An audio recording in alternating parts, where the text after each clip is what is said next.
சபையை துன்பப்படுத்தினவன் சபையை கட்ட ஆரம்பித்தான். இயேசு கிறிஸ்துவுக்கு விரோதமாய் இருந்தவன் இயேசு கிறிஸ்துவை அறிவிக்கிறவனாக மாறினான். இயேசு கிறிஸ்துவை சொல்லுகிற பிள்ளைகளை அவன் கொலை செய்தவன் இப்பொழுது தன்னை முழுமையாக பழி செலுத்தவன் என்ன செய்தான்? அவன் ஆயத்தமாய் மாறினான். இதுதான் ஒரு மாற்றம். ஆமென், அல்லேலூயா. நம்முடைய வாழ்க்கையில் ஒரு மாற்றம் வேண்டும் என்று சொன்னால், ஒரு புதிய கிருபைகளை, ஒரு புதிய பலனை பெற்றுக்கொள்ள வேண்டும் என்று சொன்னால், பழைய பலனை என்ன செய்ய வேண்டும்? நம்மிடத்திலிருந்து அகற்ற வேண்டும். பழைய சுபாவத்தை நம்மிடத்திலிருந்து அகற்ற வேண்டும்.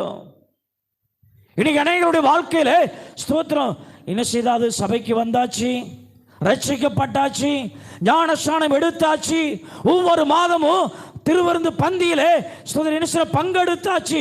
இது எல்லாமே நடந்து கொண்டுதான் இருக்கிறது. ஆனால் அதோடு கூட என்னவும் இருக்கிறது? பழைய சுபாவமும் இருக்கிறது.